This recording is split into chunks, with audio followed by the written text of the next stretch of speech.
Hei, tervitus Hansapäeva õngulisest Viljandist. Minu nimi Maarjo Karro ja olen kinnisvaramaakler ja minul on igal juhul täna tehing purgis. Tulen siit samast Virgo Ojapi notaribüroost ja selles videos mõtlesin ma räägin nüüd sulle siis ka Viljandi kinnisvaraturust ja üleüldse, mis ma arvan, mis siin majanduses ja elusolus meil toimumas on ja kuhu poole me liigume. Ja jalutame siin Hansapäevalises Viljandi vanalinnas ringi ja vaatame, kuidas siin ka melu on ja kindlasti nädalavahetusel tuleb siin mõnus pidu. Aga pole ilmselt paremat päeva kui täna sellise video kokkuvõtte tegemiseks, sest et täna tuli ju suur pommuudis. Euroopa Keskpank alandas intressimäärasid 25% punkti, nii et seda kauaoodatud uudist on siis rõõmuga vastu võetud ja selles osas saad kindlasti minu käest värskendavat vaadet, mida sa ilmselt ajakirjandusest mujalt nii naljalt ei saa. Nii et vaata kindlasti seda videot edasi, aga kõigepealt räägin sulle natukene põgusalt paari lausega kinnisvaraturust ka, et kevad on läbi, et milliseks siis see kevad siin kujunes ja mis siin siis toimunud on ja mis ma siis suvest ootan. Nagu sa nägid, tehingust ma tulin video alguses ja järelikult tehingud toimuvad ja kuigi minu isiklikus portfellis pigem võiks öelda, et see kevade teine pool on kujunenud selliseks rahulikuks tehingute osas. Kuigi tööalaselt ta nüüd nii rahulik ei ole olnud, sest uusi objekte on jällegi tulnud müüki, erinevaid huvitavaid pakkumisi, et selles suhtes on turg aktiivne ja tegevust on olnud. Ilmselt see on ka minu portfelli eripära, et olen siin sellised, ütleme, kuidas nüüd öelda, turuhinnaga tasakaalus ja õiglaselt hinnastatud ja atraktiivsed objektid pigem ära müünud siin kevade alguses. Oli päris tihe müük. Ja mõningane auk tekkis võib-olla portfelli sisse ja siis on jälle portfelli täiendada. Aga turg toimib ja olen seda pidevalt korrutanud erinevates videotes ja postitustes, et võti on pankade käes ja nii kaua, kui pankadest laenuraha välja tuleb, nii kaua toimib kinnisvaraturg, ehitusturg, majandus üldiselt, et see on terve selle meie elu võti siin, kahjuks või õnneks. Aga nii see on, et minul muidugi isiklik kogemus 2008. aastast, kui pangad enam laenu ei andnud, siis see kinnisvaraturg nagu kokku kukkus ja see on nagu minu isiklik kokkupuude selle laenuturu ja pangandusega. Üldises plaanis kinnisvaraturu kohta veel seda infot, et vahele on tekkinud selliseid passiivseid perioode, mida nüüd siin 2020, 2021, 2022 aastal väga olnud ei ole. Et ütleme, need aastad võtaks sellest kinnisvaraturu protsessist välja, et need olid sellised erilised aastad, et nendega nagu tegelikult ei tahaks midagi võrrelda ja ka üldpilt on okei, üldpilt on väga okei. Aga siukseid vaiksemaid, passiivsemaid perioode 2-3 kuulisi on vahele tulnud ja siin tuleb siis jälgida, et kui sul näiteks korteri või maja müük või üürimine satub siuksele passiivsele ajale, et siis võib nagu ära heidutada, et turg on täiesti kokku kuivanud, aga tegelikult mingi hetk läheb jälle aktiivsemaks ja praegu siin see mai lõpp ja juuni algus on täiega turg elavnenud ja tuleb uusi objekte ja käin näitamas ja jätkuvalt pakuvad huvi majad. Viljandist tuli üks maja müüki ja kohe oli väga suur huviliste ring peal ja näitamisi kohe hulgim kokku lepitud. Peaaegu nagu kliendipäev juba oli siin üks päev. Aga haarame kohe härjal sarvist ja lähme siia tänasesse päeva, kus Euroopa Keskpank alandas intresse ja kõigil on käed üldiselt taeva poole, vähemalt ajakirjanduses olevatel ajakirjanikel. Et nüüd läheb elu heaks ja tuleb õnn meie õuele. Tegelikult kahjuks pean sellele lausele küll natukene vett peale tõmbama ja kohe põhjendan ka, miks ma siis niimoodi arvan. Et oled mu videosid vaadanud siin, siis äkki oled märganud 6 kuud tagasi postitasin ühe video, mis osutus ülimalt vaadatavaks, et kus ma siis rääkisin, et kas suur kriis tuleb tõesti 6-12 kuu pärast. Ja sellest postitusest on möödas nüüd circa 6 kuud ja esimene märk sellest, et midagi hakkab toimuma, ongi nüüd see keskpanga intressilangetus. Ilmselt tulevad maailmas teised keskpangad sellega ka vaikselt järgi. Ja miks vastupidiselt üldsuse ootusele, et nüüd intresside alandades läheb elu heaks ja laenumaksed kukuvad ja Euribor kukub ja Euribori juurde ja intressimäärade juurde tuleme veel hiljem korra tagasi. Täielik pomm uudis sulle mõtlemiseks ja arutlemiseks. Aga miks mina olen seda meelt, et praegu on ülimalt kahtlased ajad ja tuleb nagu hoida nagu niimoodi ettevaatlikult ennast siin toimetamistel, et ja rahakotil silm peal, et siin ei tee liigselt mõtlematud kulutusi ja valmistuda natukene kehvemateks aegadeks, on see, et kui nüüd vaadata seda graafikut siit Ameerika keskpanga intressimääradest ja majanduskriisidest. Mul Euroopa keskpanga kohta sellist graafikut ei ole, aga maailmas olevad keskpangad liiguvad suht koordineeritult ja on kõik sarnase käitumismustriga.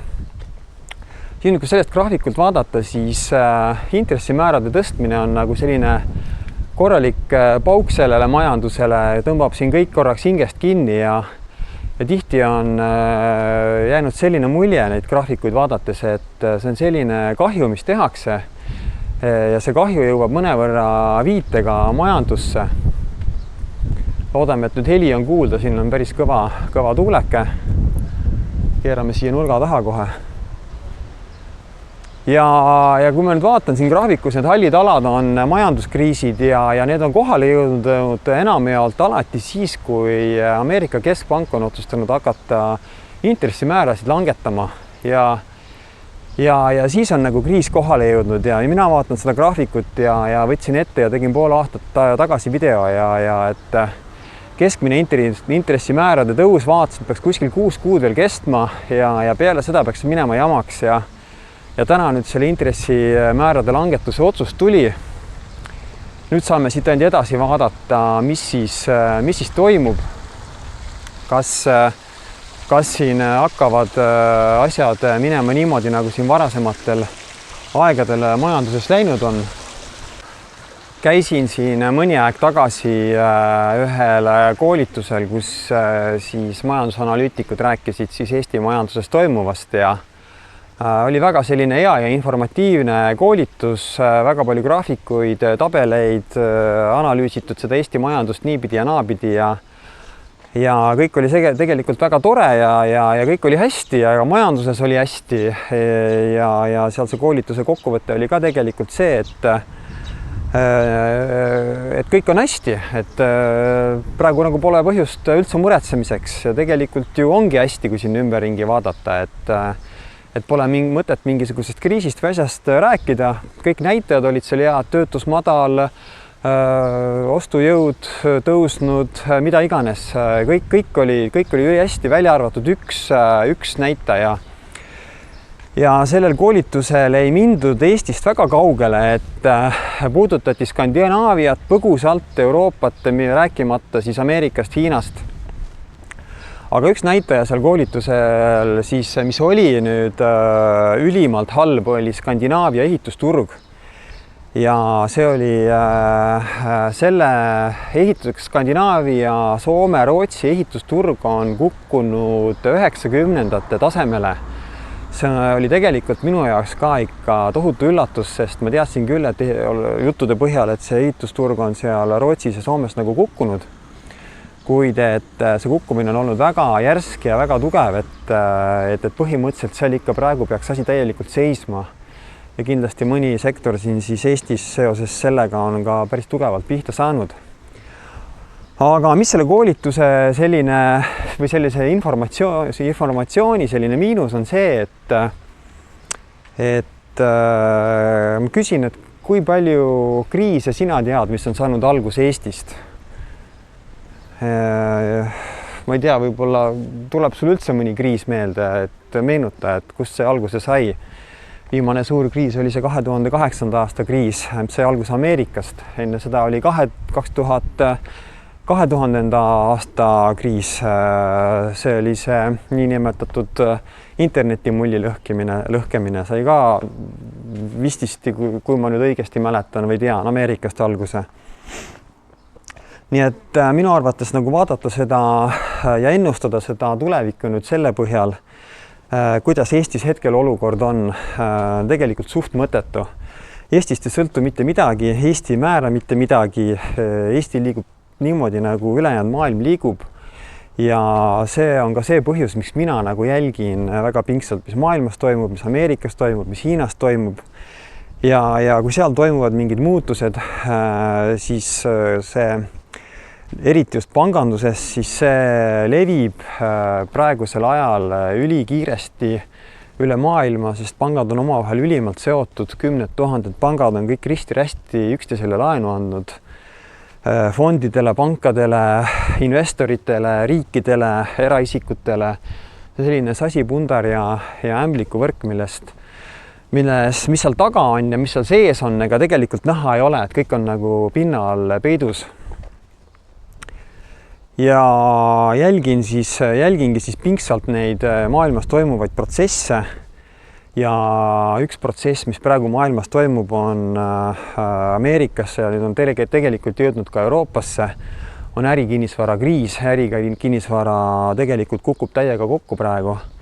Ja mida see tähendab, et äripinnad on tühjad, äripindade omanikele ei tule üüritootlust, äripinnad on laenudega ostetud, võivad tõenäoliselt laenukahjud tekkima hakata ja see on nagu üks koht praegu, kust kriis võib hakata levima pangandusse ja pankadel võib hakata probleeme tekkima ja samuti siis tekivad probleemid raha väljalaenamisega. Ja see on see, mida nagu mina jälgin ja kardan just ja keda nagu kõik ja keda kõiki huvitab kinnisvara ja kinnisvaraga toimuv, siis see on see teema, mida jälgida, et kuidas laenud ja pangad laenavad ja kuidas laenud liiguvad.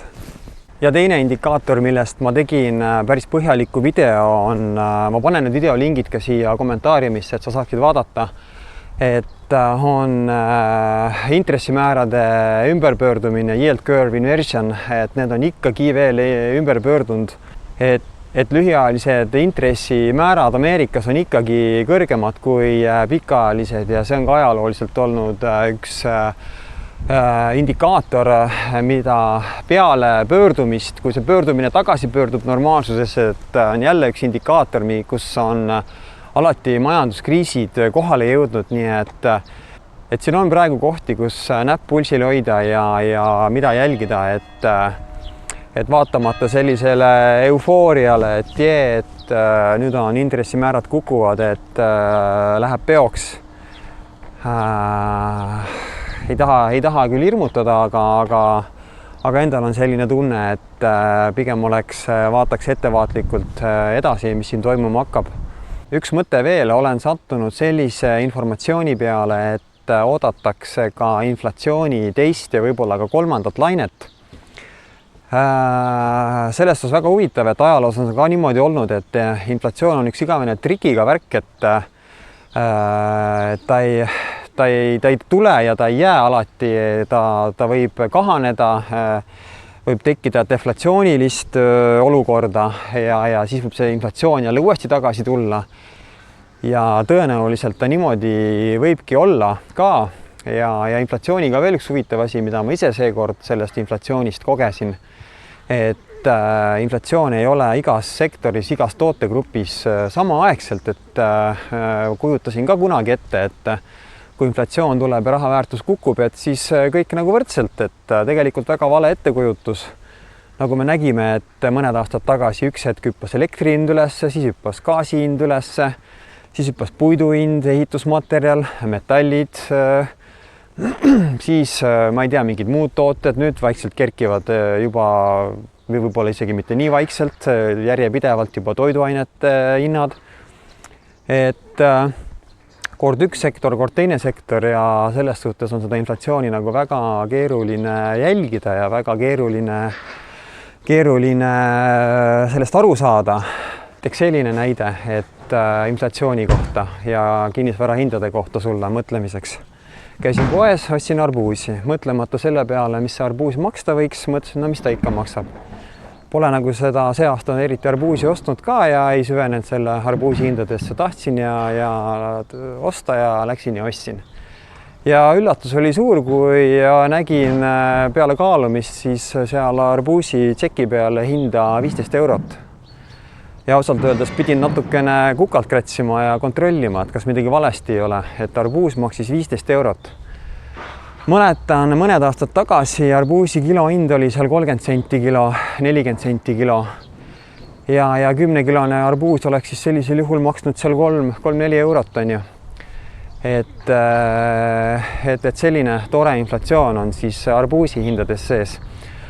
Ja kui nüüd keegi küsib minu käest, et mis need kinnisvara hinnad teevad, et on nad siis kukkunud või et siis üks asi on kinnisvara hindade määramine, mõõtmine rahas ja teine asi on võrreldes teiste toodetega.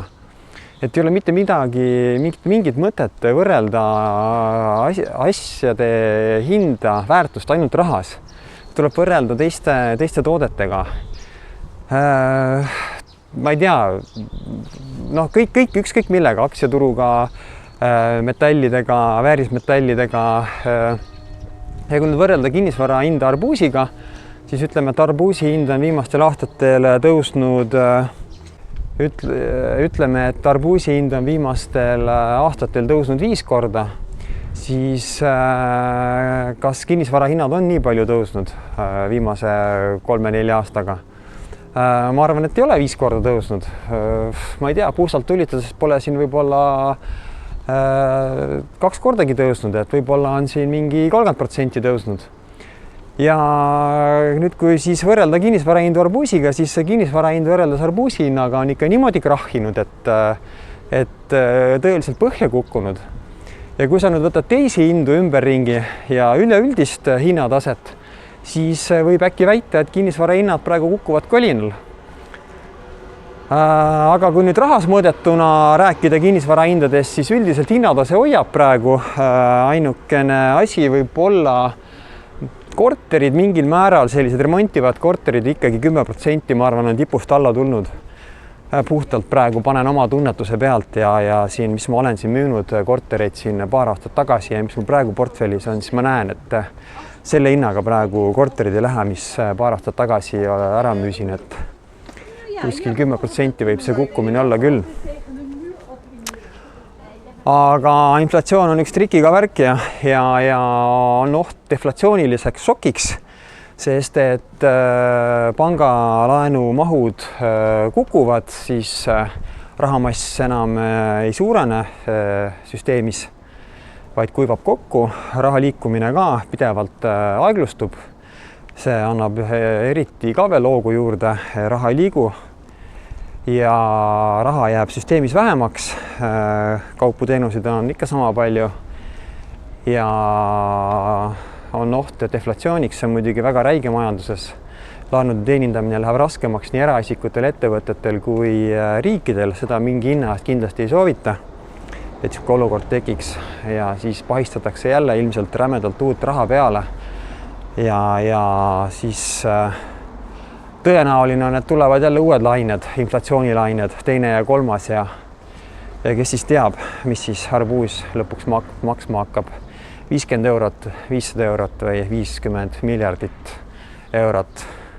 Ja siia video lõppu sulle veel üks graafik ja teema mõtlemiseks ja puremiseks ja täna ma siis vaatasin seda Euroopa Keskpanga intressilangetuse peale, siis seda Euribori graafikut ka ja kui nüüd meile on tehtud, mulle tundub küll sellist totaalset tajupesu, et ja vaatame nüüd seda graafikut koos, on ju, ja mida me sellelt graafikult näeme. Me näeme seda, et tegelikult 6 kuu Euribor on hakanud kukkuma juba eelmise aasta oktoobrikuus saadik ja olnud pidevas languses. Ja nüüd siis Euroopa Keskpank siis langetas oma intressimäära.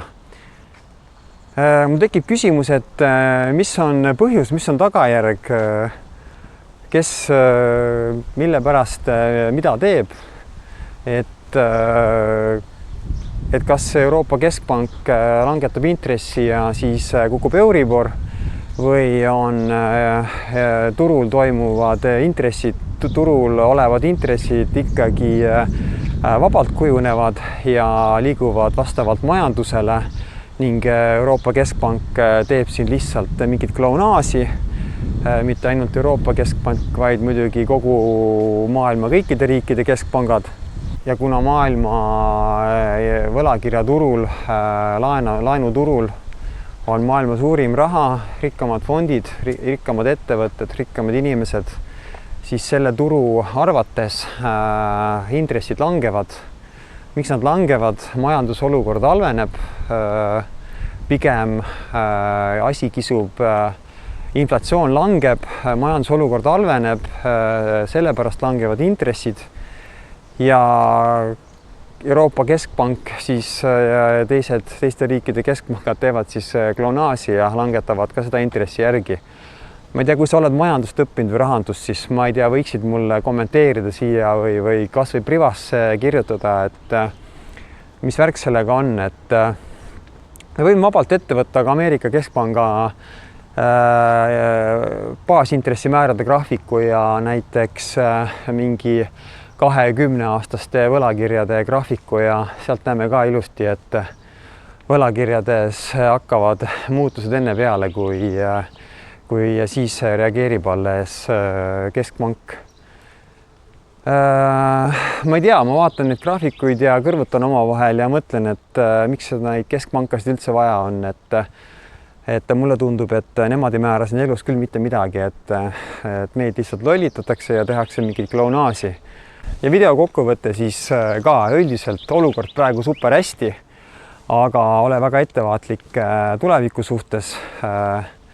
Pigem mina olen praegu ka väga ettevaatlik, suuri kulutusi ette ei võta, istun käte peal, näpud sahtli vahel, ei kipu aktsiaturule, ei kipu kinnisvaraturule, ei kipu väga kalleid kulutusi tegema, lükkaks natuke edasi, mingid suured kallid reisid, ostud, majad, autod, lihtsalt sihuke tühi-tähi laristamine. Vaataks natukene, kindlustaks, tööturul oled, siis kindlusta enda töökohta. Kui see võimalik on, võib-olla hangi endale mingi teine töökoht juurde või mängi midagi ümber, kui tunned, et asi kahtlane on. Või üüriturul oled, näiteks korterite väljaüürija oled, siis ma arvan, et see suvi oleks niisugune hea koht, kus leida endale talveks head üürnikud, nagu fookus sinna suunata. Minu arvates kõige parem üürnik on praegusel ajal pensionär, kellel on kindel sissetulek. Muidugi nende üüri maksmise võime ei ole väga kõrge, et nendele ei saa müüa, ei saa üürida väga kalleid kortereid. Aga kui on niisugune soodsam hinnaklassi korter, siis ideaalne üürnik on pensionär, teda ei saa keegi vallandada ega töölt lahti lasta. Sellised mõtted praegu, et vastupidiselt suurele eufooriale, mis praegu ilmselt nüüd kõikidele ootustele, kõik ajakirjandus on täis, et nüüd läheb elu ilusaks, intressid kukuvad, majandus elavneb, aga ajalugu ja graafikud ja informatsioon on näidanud seda, et jamaks alles nüüd läheb. Aga seniks, kuni jamaks läheb, tule siis Viljandisse ja siin on tõesti fantastiline loodus ja vinged ansapäevad ja muud suvised üritused tulekul. Kohtumiseni. Tšau!